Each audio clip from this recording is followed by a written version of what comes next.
In this next segment, we will introduce a valuable communication tool that is especially helpful in restoring relationships that have been negatively affected by conflict. At some point in our lives, we've all been faced with being in a situation that we've regretted, in which we've hurt another person's feelings based on what we've said or our actions. Take a moment to self-reflect on a time when you've been faced with a decision to apologize or not to apologize. What did you decide and why? An apology has the power to restore relationships and even to strengthen them. It can reduce personal feelings of guilt and make the person that you've apologized to feel better too. An apology is one of the most powerful tools that we have available to us, and yet decision to apologize can be painstakingly involving deep thought, careful consideration, and time lost. Is an apology always effective? What are the key elements that need to be part of an apology in order for both parties to benefit? TR is a television news reporter who is asked by his boss to issue a television apology after covering a story about death of a homeless man from cold weather conditions. Thinking the live broadcast had ended when it had not, Thomas turned to a colleague and said, "It's a sad story, but why would anyone decide to sleep outside given the number of available shelters we have in this city?"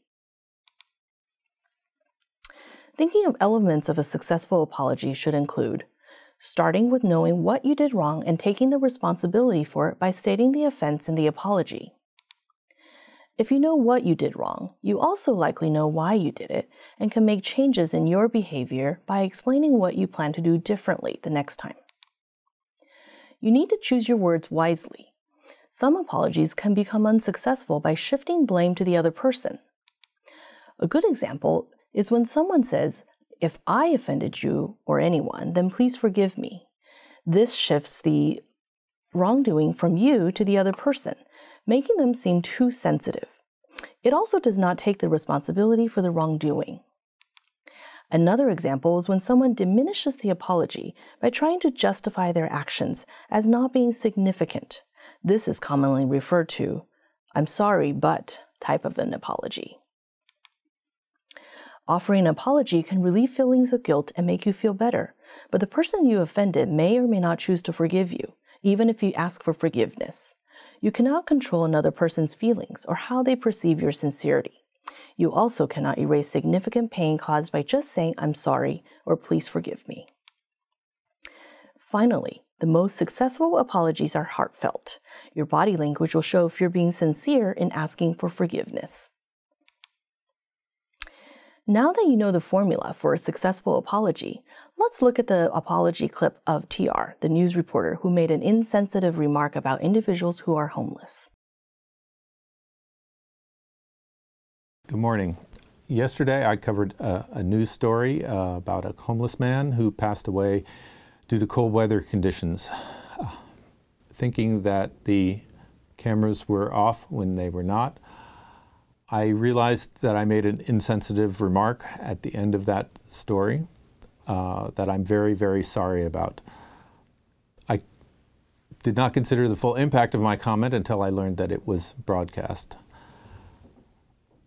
I realize that I have much to learn about the full scope of homelessness and those affected by it. I regret what I said very much and ask you and all the viewers of our daily news to please forgive me.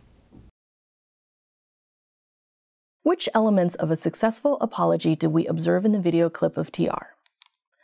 TR refers back to the news story about making an insensitive remark, but does not mention the comments that he made.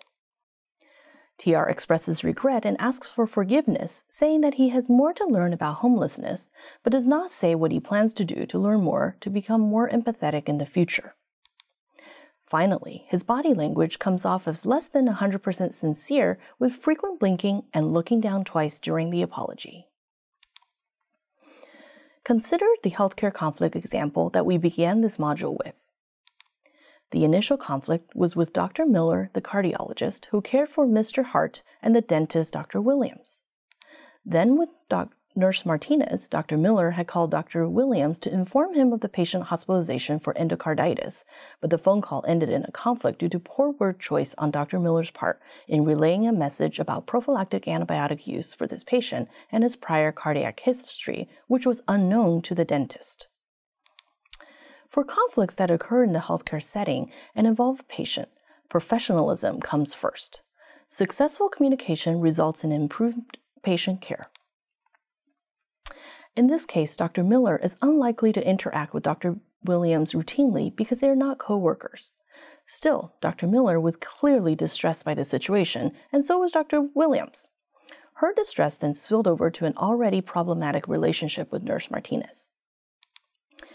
Letting at least 24 hours time pass to cool down, and then calling to apologize or apologizing in writing and explaining the goal of working together to improve the care of patient while choosing language that avoids accusations will likely make both parties feel better and also allow an opportunity for future successful communication should the need arise. Dr. Miller should apologize to Nurse Martinez, as the conflict with him was in part a carryover effect of the conflict that she experienced on the phone with Dr. Williams. He did nothing wrong and was unable to fulfill the discharge process without contacting her and arranging a new plan. In this instance, the timing of the apology should occur within a few days to be most effective. Depending on the form of the apology, body language may or may not come into play. If you're offering an apology by writing a note or calling, then you do not need to worry about body language. If you're calling, keeping your voice tone at a normal conversation level and not raising your voice is important. For an in-person apology, choose a location that offers privacy and use direct eye contact and sincerity will help. Consider the following email apology. Did it have the elements of a successful apology? What do you think about the timing of it? 8 days go by and Dr. Miller offers the following apology to Nurse Martinez in an email. I continue to feel awkward about the interaction we had last week. Please accept my apology for speaking to you so abruptly. I was upset after calling Mr. Hart's dentist and should not have raised my voice. I value your contributions to the care of our mutual patients and hope you can forgive me. The apology does appear to have elements of a successful apology in this case. The doctor acknowledges the incident, expresses regret, and also acknowledges that she values his support and asks for forgiveness. It could have been improved, however, through a better timing and delivered a verbal apology versus an email apology. Still, the offer of an apology is important for their relationship and will likely help to smooth things over, if there's any awkwardness still left in their interactions.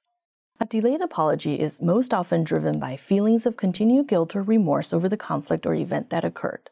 The apology that Dr. Miller gave to Nurse Martinez would be considered a delayed apology because too much time had elapsed between the actual incident and the apology. The age level or maturity of the person involved can also make a difference in the act and timing of an apology. Having a greater amount of life experience can help in determining whether an incident is more trivial or more significant. Time can pass as the person considers whether or not to take responsibility for the offense or tries to justify why they acted the way they did. Deciding whether or not too much time has elapsed to offer an apology should be weighed in on a case-by-case basis. In most instances, if a person has desire to apologize, they should do so regardless of the time that has elapsed. Forgiveness is something that is out of the hands of the person offering the apology. Importantly, asking for forgiveness does not mean that you will be forgiven, and the person that you've offended needs time to be able to deal with actions that have occurred and may choose to forgive, not to forgive, or forgive if changes in behaviors are observed. To summarize, being human means you will invariably be faced with making both good and bad decisions. Having good judgment occurs with life experience, and offering an apology is part of that life journey.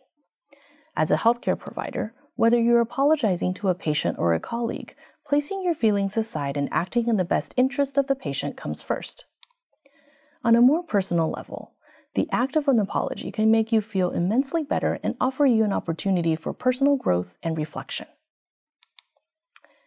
For your forum discussion question, critique the following apology.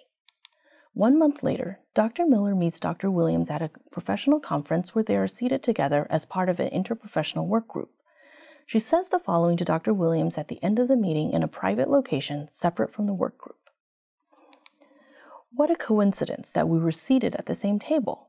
I still feel badly about our conversation regarding Mr. Hart. I didn't mean to upset you and only wanted to share information that I thought would be helpful for your records. I regret that I didn't approach things differently and let so much time pass. I'm very sorry that you were upset. We look forward to seeing your responses.